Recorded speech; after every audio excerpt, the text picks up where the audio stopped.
vocês para participar dessa leitura. Livro de Hebreus, capítulo 1. Essa é a parte 1 da campanha de ler o livro de Hebreus, tá?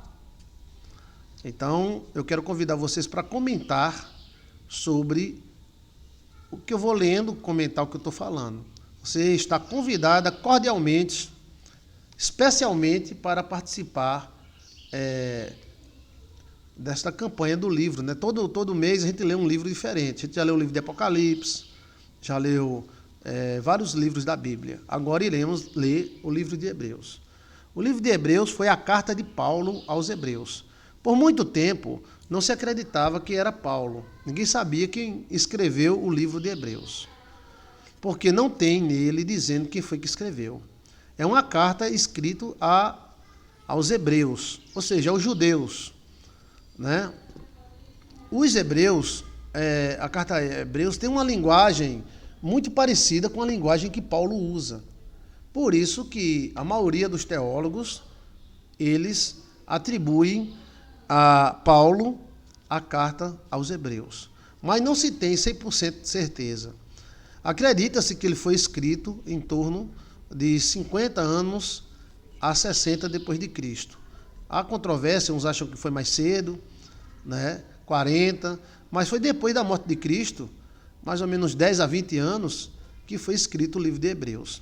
O livro de Hebreus foi uma carta de um apóstolo ou de um sacerdote aos hebreus. Como Paulo era hebreu, era judeu e era romano, então ele teve essa ideia espiritual de escrever a carta aos hebreus. O livro de Hebreus é cheio de enigmas, cheio de código e muito profundo. Ele mostra uma realidade metafísica e uma mistura entre o passado e o presente, entre a lei antiga dos antigos judeus e a nova lei de Cristo.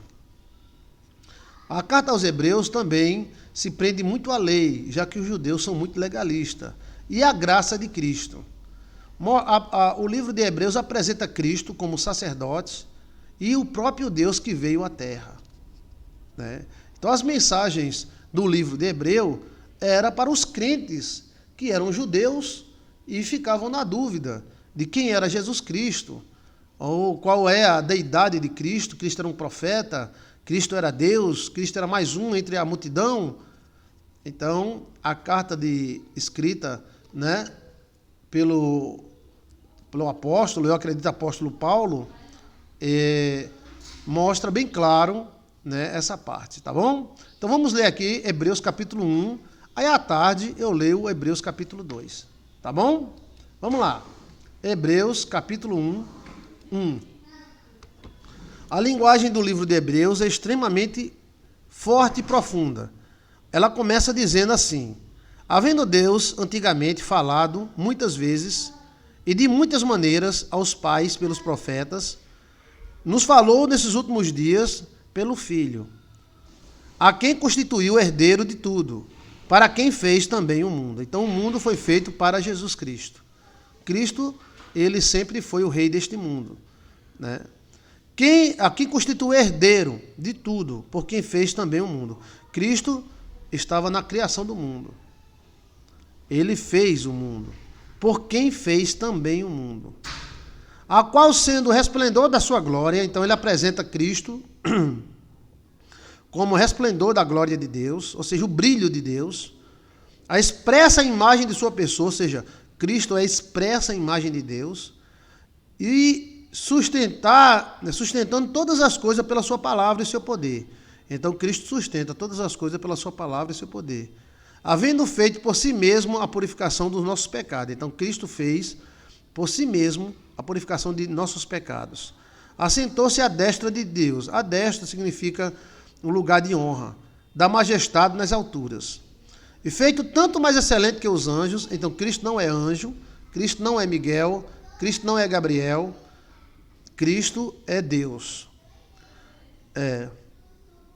Quando herdou mais excelente nome do que eles. Porque qual dos anjos disse: tu és meu filho? Qual foi o anjo que Deus disse que era o filho dele?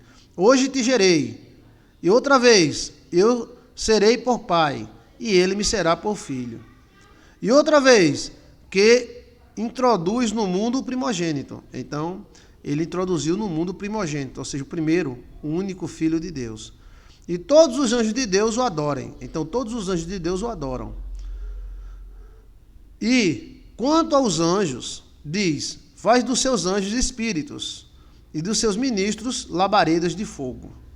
Mas do Filho diz: ó Deus, o teu trono subsiste pelo século dos séculos, cetro de equidade e cetro do teu reino. Então, ele chama o Filho de Deus, ó Deus, né? Amaste a justiça e odiaste a iniquidade. Por isso Deus, o teu Deus, te ungiu com óleo de alegria mais do que teus companheiros.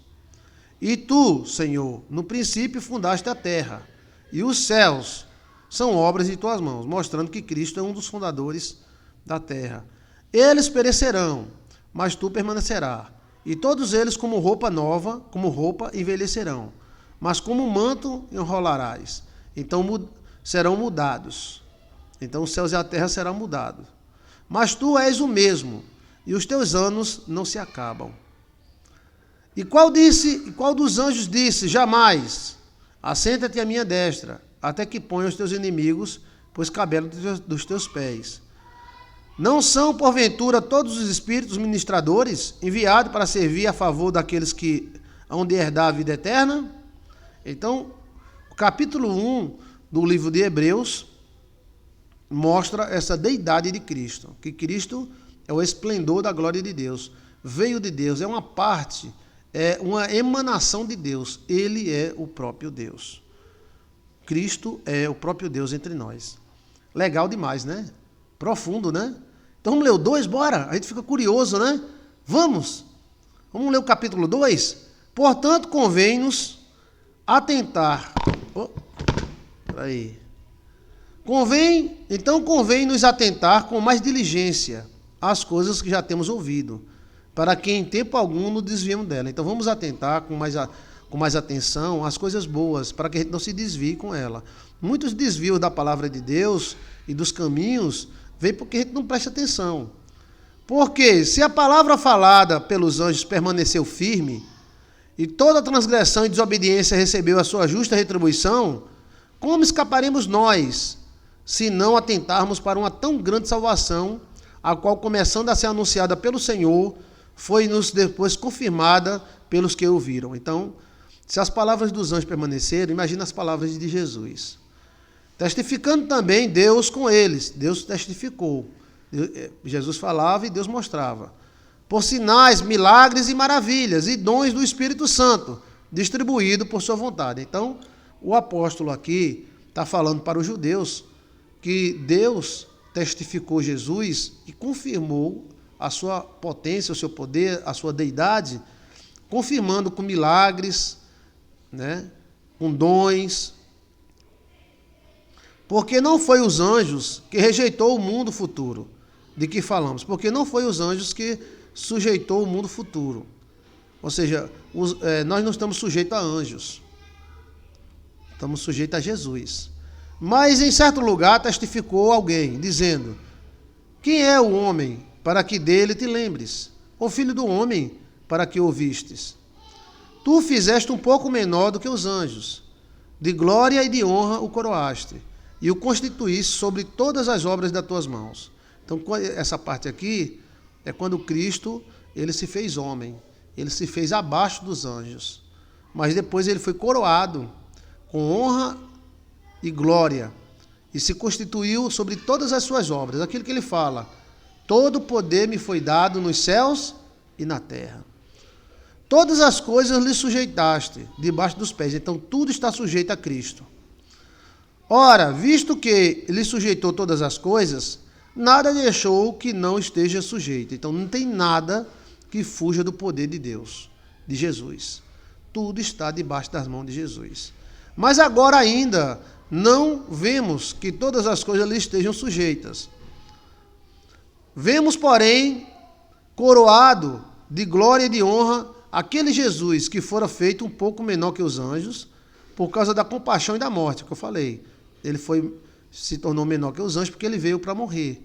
Para que, pela graça de Deus, provasse a morte por todos. Então, ele provou a morte por todos, morreu em nosso favor.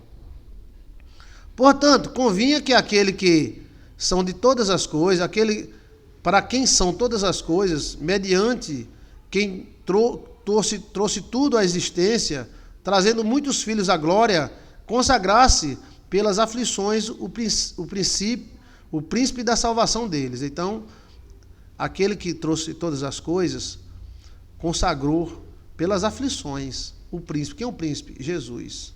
Cristo, ele se fez merecedor, porque ele assumiu as aflições para nos resgatar. Portanto, assim que o que santifica, como os que são santificados, são todos um, por cuja causa não se envergonha, que ele chama irmão. Então, Cristo é nosso irmão, né? Dizendo, anunciarei o teu nome aos meus irmãos, cantar-te-ei louvores no meio da congregação. E outra vez, porei nele a minha confiança. E outra vez, eis aqui a mim e aos meus filhos que Deus me deu.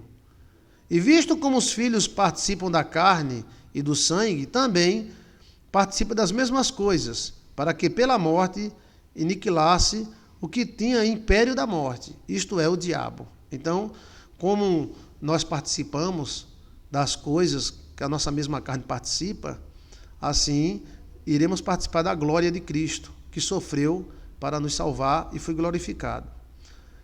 Livrasse todos os que, com medo da morte, estavam por toda a vida sujeitos à servidão. Porque, na verdade, ele não tomou o anjo, mas tomou a descendência de Abraão. Então, ele tomou a descendência de Abraão, porque ele era da descendência de Abraão. Porque, na verdade, ele não tomou os anjos, mas tomou a descendência de Abraão. Por isso, convinha que tudo fosse semelhante aos irmãos, para ser misericordioso e fiel, sumo sacerdote daquilo que é de Deus, para expiar os pecados do povo, porque naquilo que ele mesmo sendo tentado, padeceu, pode socorrer aos que são tentados. Então ele padeceu, ele foi tentado, então ele pode socorrer aqueles que passaram por tentação ou que estão passando. Então, nesse primeiro capítulo e no segundo capítulo, nós encontramos o apóstolo mostrando que Cristo se fez digno e ele é o conquistador da posição que ele exerce. Ele é o nosso chefe, porque ele nos conquistou pela morte. E pela morte dele podemos viver. Então ele está apresentando aos judeus esse Cristo que é Deus e que é expressa a imagem de Deus e que ele habitou entre nós para nos fazer um povo só. Olha que maravilha! Amém? No próximo vídeo, à tarde, iremos para o capítulo 3, 4 e 5. Tá bom? E se você tiver alguma dúvida sobre o livro de Hebreus, você coloque aí, que a gente vai tentar explicar. Ok? Então, vamos acompanhar toda essa campanha, a campanha da leitura do livro de Hebreus.